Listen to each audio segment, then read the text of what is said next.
우리 성경 말씀 같이 봉독하도록 하십시다. 로마서 12장 14절 말씀부터 16절 말씀까지 같이 봉독하도록 하십시다. 너희를 핍박하는 자를 축복하라. 축복하고 저주하지 말라. 즐거워하는 자들로 함께 즐거워하고 우는 자들로 함께 울라. 서로 마음을 같이 하며 높은 데 마음을 두지 말고 도리어 낮은 데 처하며 스스로 지혜 있는 채 말라. 아멘. 우리 로마서 12장부터는 우리 성도들의 신앙생활의 실생활적인 면을 우리에게 교훈하는 말씀입니다. 특별히 이제 14절 이하에 나타나는 말씀들은 대인관계에 대한 그런 구체적인 부분들을 설명하는 또 교훈하시는 부분이기도 합니다. 오늘 여기 14절에 있는 말씀을 보면 너희를 핍박하는 자를 축복하라. 축복하고 저주하지 말라. 이 말씀의 의미는 원수도 사랑하라 하는 그 말씀입니다. 근데 이 말씀이 단순히 사랑을 실천하라라는 그런 명령이 아니라 이 말씀은 우리 성도들의 정체성, 하나님의 백성들, 성도들은 어떤 사람인가 하는 그 정체성에 대한 교훈도 아울러 교훈하시는 말씀이고, 또 한 가지는 전적으로 하나님을 의지하고 맡기고 순종하는 그런 믿음이어야 한다는 사실을 우리에게 교훈하시는 말씀입니다. 우리 오늘 이 말씀이 어떻게 우리 성도들의 정체성을 어떤 면에서 교훈하시는지 말씀을 잠깐 참고를 하도록 하십시다. 오늘 여기 이 본문에 너희를 핍박하는 자를 축복하라, 축복하고 저주하지 말라 그러셨는데, 사실 예수님도 같은 말씀을 하셨죠. 예수님도 같은 말씀을 하셨는데 마태복음 5장에 보면 원수를 사랑하라 하시면서 뭐라고 말씀하시느냐 하면 마태복음 5장 46절에 너희가 너희를 사랑하는 자를 사랑하면 무슨 상이 있으리요? 세리도 이같이 아니하느냐? 또 너희가 너희 형제에게만 무난하면 남보다 더하는 것이 무엇이냐? 이방인들도 이같이 아니하느냐? 그 말씀의 의미가 뭡니까? 우리 성도들이 사랑하는 사람에게 사랑하고 또 잘해주는 사람에게 인사하고 형제들에게만 무난을 한다면 다른 사람, 다시 말하면 이방인들하고 또 믿지 않는 자들하고 다를 것이 없다는 거죠. 이방인들도 그런 행동을 한다는 겁니다. 또 믿지 않는 자들도 그런 일들은 당연하게 한다는 거죠. 그러니까 그 말씀의 의미는 무엇입니까? 그 사람들하고는 달라야 된다는 겁니다. 다르다는 겁니다. 이방인들하고 다르고, 또 여기 세리는 죄인의 대표적인 인물이라고 이스라엘 사람들이 알고 있는데, 그런 죄인이라고 하는 사람들도 사랑하는 자를 사랑한다는 겁니다. 그러니까 우리 성도들은 뭔가 달라야 된다는 거죠. 그러면서 하시는 말씀이 그러므로 하늘에 계신 너희 아버지의 온전하심과 같이 너희도 온전하라. 온전하라라고 말씀을 하십니다. 그 온전하라는 뜻이 뭡니까? 우리가 하나님 말씀대로 다 순종하고 정말 하나님께서 우리를 세우신 거룩한 사람으로서의 온전한 모습을 회복하라라고 하시는 말씀이죠. 또 누가복음 6장에도 보면 똑같은 말씀을 하시면서 원수를 사랑하라라고 하시면서 너희가 만일 선대하는 자를 선대하면 칭찬받을 것이 무엇이뇨? 죄인들도 이렇게 하느니라. 그러니까 날 좋아하는 사람, 나한테 사랑을 베푸는 사람에게 사랑을 베풀고 또 나한테 인사하는 사람에게 인사하고, 그거는 죄인들도 그렇게 한다는 거죠. 똑같다는 겁니다. 그 정도만 하면. 그런 관점에서 보면 우리를 핍박하고 또 미워하고 저주하고 그런 사람들에게 축복하는 것은 다르다는 거죠. 다르다는. 우리의 모습이 달라야 된다는 겁니다. 그 다름의 의미가 뭐냐 하면 하나님께서 이스라엘 백성들을 구원하시고 택하셔서 구원하시고 율법을 주실 때 하시는 말씀을 보면 신명기 14장 2절에 보면 너는 너의 하나님 여호와의 성민이라. 여호와께서 지상 만민 중에서 너를 택하여 자기의 기업의 백성을 삼으셨느니라. 하나님께서 이스라엘 백성들을 택하신 것은 지상 만민, 모든 그런 민족들, 모든 사람들 중에서 특별히 택하셔서 하나님의 기업의 백성으로 삼으셨다. 하나님의 백성으로 삼았다는 거죠. 그러면서 이스라엘 백성들에게 너희는 여호와의 성민이라 라고 말씀을 하셨습니다. 성민, 거룩한 백성이라는 뜻이죠. 그 거룩하다는 뜻이 뭡니까? 구별되었다, 성별되었다 그런 뜻입니다. 그러니까 세상과 구별되었고 하나님의 거룩한 백성으로 분리되어졌다 하는 그런 의미를 말씀을 하고 있는 겁니다. 그러니까 그 성민, 거룩하다는 그 뜻은 우리가 세상에서 구별되어서 하나님께 드려졌다라는 그런 의미를 가지고 있는 거죠. 그러니까 하나님의 백성, 너는 내 것이라 하시는 그 말씀은 우리가 세상에 속한 사람이 아니고 하나님께 드려진 구별된 사람이라는 겁니다. 그러면 하나님께서 우리를 이렇게 구별하신 목적이 뭡니까? 그 전에 신약 성경에 보면 고린도후서 5장 17절에 보면 그런즉 누구든지 그리스도 안에 있으면 새로운 피조물이라 이전 것은 지나갔으니 보라 새 것이 되었도다. 똑같은 말씀을 하고 있는 겁니다. 우리가 이제는 그리스도 안에 있으니까 새로운 피조물이라는 겁니다. 새로 지음을 받았다는 겁니다. 그 중생했다는 거죠. 그래서 예수 믿고 우리가 하나님의 백성이 되는 그것은 변화가 아니라 완벽하게 새롭게 태어나는 새로운 피조물이 된 겁니다. 그 의미가 오늘 여기 하나님께서 이스라엘 백성들에게 너희는 내 것이라 하시면서 성민이라고 하시는 그 말씀하고 똑같은 의미가 되어지는 거죠. 그래서 우리는 세상하고 완전히 구별된, 분리된 하나님의 거룩한 백성이라는 사실을 말씀을 하고 있는 겁니다. 그러면 하나님께서 우리를 왜, 무엇 때문에 이렇게 구별하셔서 하나님의 성민으로 세워주셨느냐는 겁니다. 창세기 18장에 보면 하나님께서 아브라함을 택하셔서 믿음의 조상으로 세워주신 목적을 말씀을 하고 있습니다.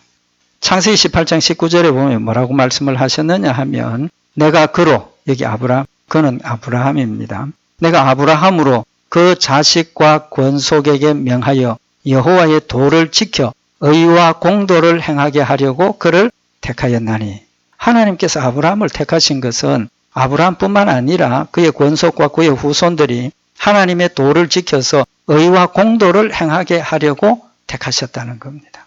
우리는 아브라함의 후손입니다. 그러면 똑같이 하나님께서 우리에게 원하는 목적이 뭡니까?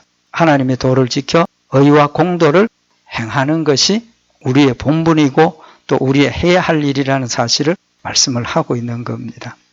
그래서 성민이라는 것은 완벽하게 하나님의 백성이고 하나님의 백성이기 때문에 하나님의 도를 순종하는 것이 우리의 본분이고 또 순종하면 의와 공도를 행하게 되는 것이 결과입니다.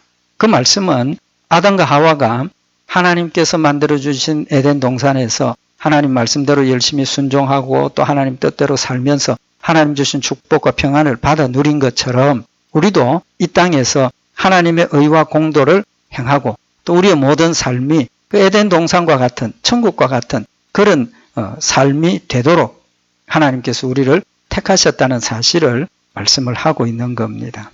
결론은 하나님께서 우리를 택하신 목적은 하나님의 말씀을 온전히 순종하도록 하기 위해서 그리고 그 순종을 통해서 우리가 사는 이 세상이 천국이 되도록 하시고자 하는 하나님의 목적이 있다는 거죠.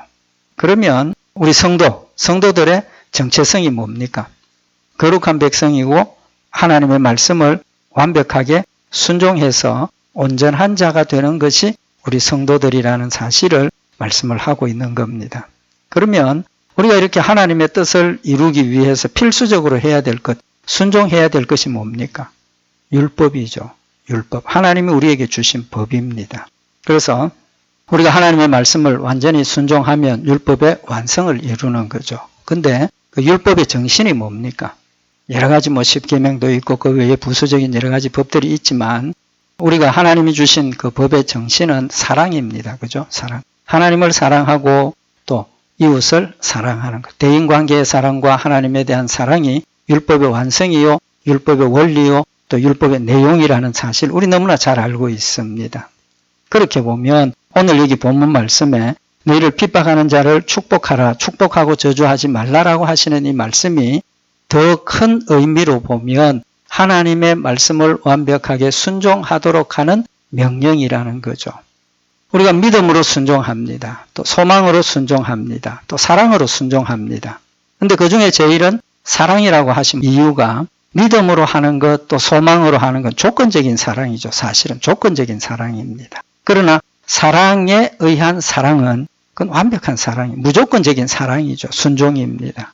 그래서 오늘 여기 너희를 핍박하는 자를 축복하라, 축복하고 저주하지 말라 하시는 이 말씀은 하나님을 완벽하게 사랑하라는 의미를 우리에게 사실은 교훈을 하시는 말씀이죠. 왜냐하면 하나님을 사랑하지 않으면 사실은 원수는 사랑하기는커녕 날 사랑하는 사람도 사랑하기가 힘듭니다. 사실은. 내가 사랑을 받지만 그 사랑을 받은 대로 갚을 수 없는 게 우리의 모습이지 않습니까? 내 기준에서 사랑하는 거죠. 아무리 나를 사랑을 해도 아무리 나에게 은혜를 베풀고 좋은 일을 해주어도 내가 그것을 은혜로 받아들이지 않고 내가 그것이 사랑으로 느껴지지 않으면 아무런 나한테는 의미가 없다는 거죠. 그러나 완벽하게 내가 하나님을 사랑하면 원수도 사랑하게 되어 있고 나에게 해를 끼치고 핍박하고 박해하는 그런 사람들에게조차도 사랑을 베풀 수 있다는 사실을 우리에게 교훈을 하시는 겁니다. 그럼 그 결과가 오늘 여기 너희를 핍박하는 자를 축복하라, 축복하고 저주하지 말라 하셨는데 원수를 사랑한 그 결과가 어떤 결과가 있겠느냐는 겁니다. 베드로전서 2장 19절에 보면 애매히 고난을 받아도 하나님을 생각함으로 슬픔을 참으면 이는 아름다우나, 여기 애매히 고난을 받는다. 오늘 핍박하고 같은 의미죠. 이 핍박이라는 게 난 잘못한 것 없는데 내가 욕을 먹고 매를 맞기도 하고 옥에 갇히기도 하고 괴로움을 당하고 바로 여기 애매히, 다시 말하면 이유 없이 고난받는 것. 그럴 때 하나님을 생각함으로 슬픔을 참으면 이는 아름다우나. 여기 슬픔을 참는다 하는 것은 무엇입니까? 대적하지 않는다는 거죠. 받은 대로 돌려주려고 이를 갈고 막 준비하고 있는 것이 아니라 내가 받은 그 고난을 하나님을 생각함으로 그냥 참는다는 거죠. 인내한다는 겁니다. 그 좀 수동적인 사랑이죠. 더 적극적으로는 오늘 본문 말씀에 있는 것처럼 축복하는 그것이겠지만 그저 저주하지 않고 참으면서 인내하는 그 정도만 해도 아름답다. 모습이 아름답다는 거죠. 이어서 베드로전서 2장 20절에 죄가 있어 매를 맞고 참으면 무슨 칭찬이 있으리요. 오직 선을 행함으로 고난을 받고 참으면 이는 하나님 앞에 아름다우니라. 사람들 보기에도 아름다운 모습이지만 그 모습은 하나님이 보시기에 아름다운 모습이라. 하나님께서 천지를 창조하셨을 때 다 창조하시고 보시기에 좋았더라. 그럼 보시기에 아름다웠다는 겁니다. 왜 보시기에 좋았겠습니까? 완벽하게 순종의 결과로 나타났기 때문에.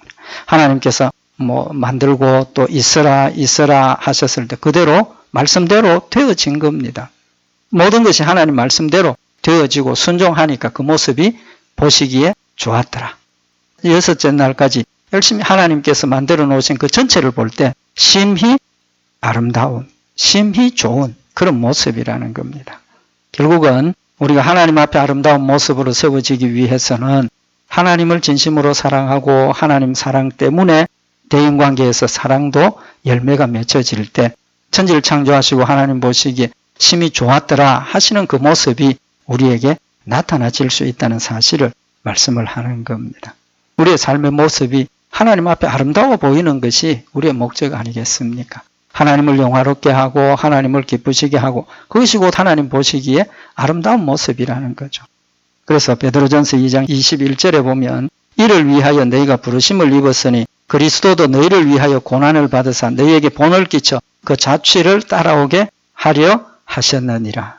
예수님 애매히 고난 받으셨지 않습니까? 자신 죄가 없습니다. 단 우리의 죄 때문에 우리를 대신해서 우리가 당해야 될 그런 고통과 고난과 죽음까지도 기쁨으로 받으셨던 그 모습이 하나님 보시기에 아름다웠고 우리에게는 놀라운 생명의 유익을 주시는 열매가 된 것처럼 우리에게 본을 끼치셨다는 겁니다. 그래서 우리도 하나님 앞에 아름다운 모습이 될 수 있도록 원수를 사랑하라라고 말씀을 하시는 것이고 그것이 성도들의 본연의 모습이라는 사실을 말씀을 하고 있는 겁니다.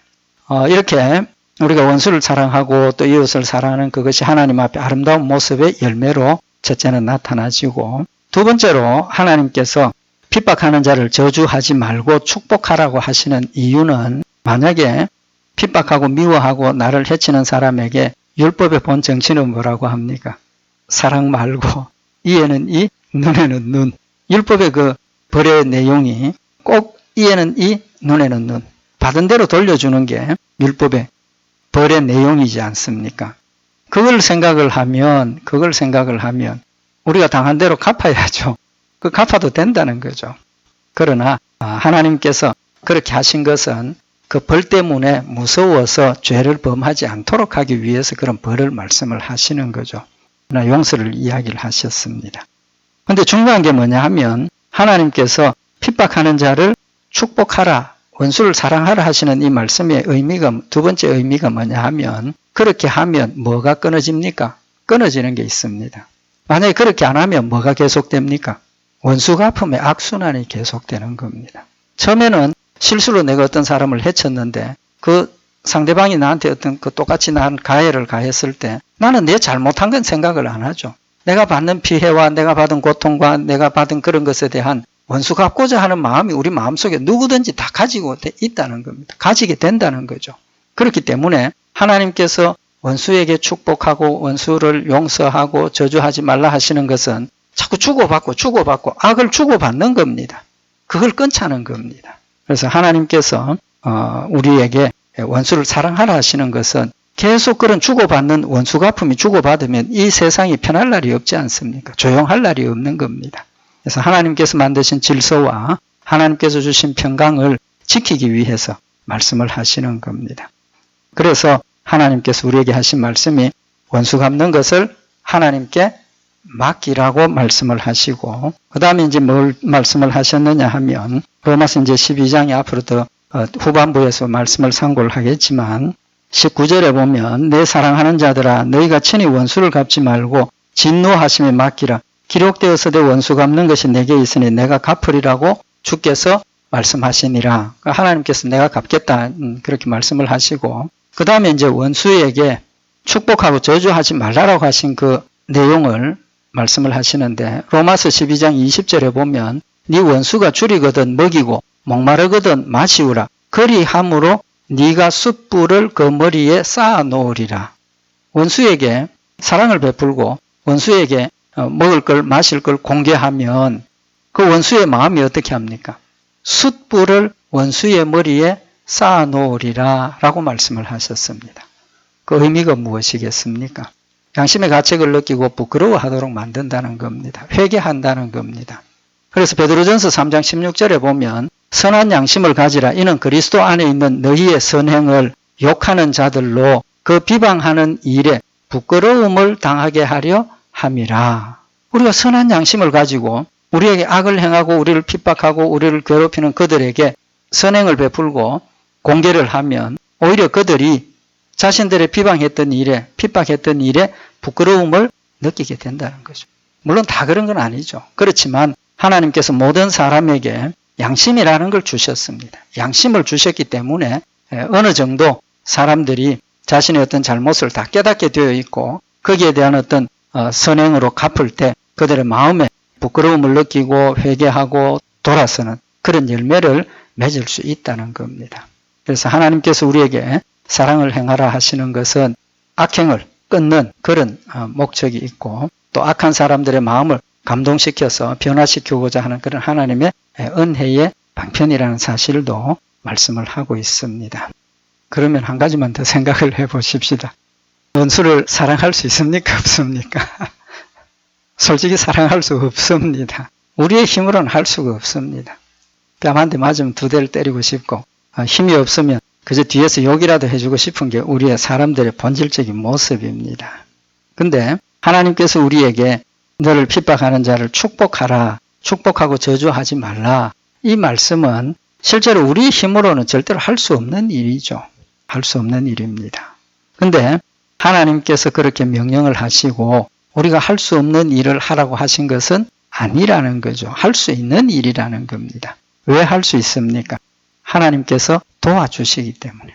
그렇게 할 수 있도록 도와주시기 때문에. 첫 번째 하나님께서 그런 걸 도와주시는 내용이 뭐냐 하면 우리 잘 아는 말씀입니다. 예수님께서 제자들에게 전도 여행을 보내면서 빈 주머니 가지고 뭐 이렇게 가서 전하라 하시면서 마태복음 10장 11절에 보면 아무 성이나 촌에 들어가든지 그 중에 합당한 자를 찾아내어 너희 떠나기까지 거기서 머물라. 합당한 자 받아들이고 또 이렇게 협력하는 자 찾아서 거기서 머물라 하시면서 또 그 집에 들어가면서 평안하기를 빌라. 하나님 주신 은혜와 축복으로 갚아주시기를 기도하라는 거죠. 빌면 결과가 뭐냐 하면 마태복음 10장 13절에 그 집이 이에 합당하면 너희 빈 평안이 거기 임할 것이요 만일 합당치 아니하면 그 평안이 너희에게 돌아올 것이니라. 참 귀한 말씀이라고 생각을 합니다. 우리에게 할 수 없는 일을 할 수 있도록 도와주시는 축복의 약속이죠. 너희가 그 빈 평안이 그 사람이 받을만 하면 거기에 임할 것이지만 합당치 않으면 그 빈바 축복이 그냥 끝나는 게 아니고 받을 사람이 없으니까 끝나는 게 아니고 빌었던 그 사람에게 돌아온다는 겁니다. 그럼 내가 축복받고 평안하기를 원한다면 어떻게 해야 됩니까? 내 원수에게 열심히 평안을 빌고 축복을 빌고 그 사람은 내가 빈 축복을 받기에 합당치 않은 사람입니다. 나하고의 관계에서는. 그럼 그 빈바 축복이 어떻게 됩니까? 전부 나한테 돌아온다는 겁니다. 하나님께서 이렇게 우리가 하기 어려운 일을 이 축복의 약속의 말씀을 해주심으로 말미암아서 이 약속을 믿으면 내가 하기 싫지만 또 하고 싶지 않지만 할 수 없지만 하나님 주신 축복이 내한테 돌아온다는 그 소망 때문에라도 우리가 열심히 저주하지 않고 축복할 수 있는 이유가 될 수 있다는 거죠. 단지 하나님께서 우리의 본질을 너무나 잘 아시기 때문에 우리가 그런 걸 통해서라도 하나님의 말씀을 순종하고 원수도 사랑하도록 하셔서 이 세상의 모습이 아름다운 모습이 되기를 원하고 이 세상의 폭력과 또 싸움과 시기, 원망, 질투 이런 것들을 멈추게 하시고 싶은 하나님의 뜻이 거기에 담겨져 있다는 겁니다. 두 번째로 베드로전서 3장 9절에 보면 앞에서 우리 말씀을 상고한 건데 악을 악으로 욕을 욕으로 갚지 말고 도리어 복을 빌라 이를 위하여 너희가 부르심을 입었으니 이는 복을 유업으로 받게 하려 하심이라. 하나님께서 우리에게 복 주시기 위해서 원수도 사랑하라 하시고 복을 빌라 하셨다는 사실을 말씀을 하셔서 우리가 정말 하나님이 우리를 사랑하시고 우리가 복받도록 하기 위해서 이 명령을 하셨다라고 교훈을 하셔서 우리가 그 복 때문에라도 순종할 수 있도록 그렇게 도와주시는 거죠. 그 다음에 결정적인 게 뭐냐 하면 사실은 성령님께서 하나님께서 내 안에 계시게 하셔서 성령님께서 내 모든 것들을 가르쳐 주시고 또 힘없을 때 힘 주시고 순종하도록 역사하신다는 거죠. 그래서 성령님께서 우리와 함께 하시고 성령님께서 도우셔서 우리에게 승리하도록 늘 지켜주시는 결정적인 거죠. 이건 우리의 힘하고는 전혀 상관없이 하나님 주신 힘으로 하는 겁니다. 그 다음에 이제 한 가지 더 하나님께서 우리에게 주신 약속이 뭐냐 하면 하나님은 공의로우신 하나님이십니다. 공의로우신 하나님이신데 내가 당한 억울함, 내가 받았던 핍박, 내가 받았던 그런 손해들을 나보고 갚지 말라고 하시고 끝난 것이 아니라 하나님께서 대신 갚으신다는 겁니다. 히브리서 10장 30절에 보면 원수 갚는 것이 내게 있으니 내가 갚으리라 하시고 또다시 주께서 그의 백성을 심판하리라 말씀하신 것을 우리가 안다. 이 히브리서 저자가 하나님께서 원수 갚는 것이 내게 있으니 내가 갚으시리라 하셨고 주께서 그의 백성을 심판하신다라고 말씀하심을 우리가 알고 있다는 겁니다. 오늘 여기 좀 전에도 봉독해드린 것처럼 로마서 12장 19절에 내 사랑하는 자들아 너희가 친히 원수를 갚지 말고 진노하심에 맡기라. 기록되었으되 원수 갚는 것이 내게 있으니 내가 갚으리라고 주께서 말씀하시니라. 하나님께서 갚으신다는 겁니다. 결국은 성도들을 괴롭히고 성도들에게 핍박하는 그 사탄의 역사는 마지막 심판 때 하나님께서 심판하시는 것을 우리에게 교훈을 하셨고 시편 저자가 시편 54편 5절에 주께서 내 원수에게 악으로 갚으시리니 주의 성실하심으로 저희를 멸하소서. 내가 낙한 죄로 주께 제사하리이다. 여호와의 주의 이름에 감사하오니 주의 이름이 선하심이니이다. 대저 주께서 모든 환난에서 나를 건지시고 내 원수가 보응받는 것을 나로 목독해 하셨나이다. 시편 저자는 하나님께서 내 원수를 갚아주시는 것을 눈으로 보았다라고 고백을 하면서 우리가 이 땅에서 내가 스스로 원수 갚는 그런 일들을 하지 않도록 하나님께서 역사하신다는 사실을 말씀을 하고 있는 겁니다. 그럼 결국은 원수 갚는 것까지도 하나님이 하신다 하셨으니까 하나님께 맡기는 거죠. 그래서 오늘 여기 이 말씀도 우리가 모든 것을 하나님께 맡기고 하나님 뜻에 순종하면서 하나님을 따라가면 우리의 모습이 하나님 보시기에 아름다운 모습이 되고 우리의 삶이 하나님 주신 평강과 은혜와 또 우리가 사는 사회가 하나님 주신 질서와 은혜 가운데 평안함을 우리에게 교훈하시는 말씀입니다. 단순히 원수를 사랑하라 하시는 그 뜻을 넘어서 하나님이 세우신 창조의 질서와 하나님의 뜻을 이루시기 위해서 우리에게 원하시는 말씀이라는 것 다시 한번 기억을 하고 모든 것들을 우리가 하나님 앞에 맡기고 은혜로 순종하면서 따라가는 우리의 모습이 될 수 있도록 우리 기도하면서 실천하는 우리 성도들 되시기를 바랍니다. 기도드리십시다. 사랑하는 하나님 아버지, 우리를 사랑하셔서 우리에게 축복하시기 위해서 또 하나님 예비하신 평안을 누리도록 하기 위해서 핍박하는 자들에게 축복하고 저주하지 말라라고 하신 그 명령을 다시 한번 마음에 새기는 저희들 되게 하시고 하나님 세우신 뜻들을 온전히 이루며 하나님 영광 받으시는 복된 열매들이 되도록 주님 축복하여 주시옵소서. 늘 함께 하시고 지키실 줄 믿고 감사드리오며 우리 주 예수 그리스도의 이름으로 기도드리옵나이다. 아멘.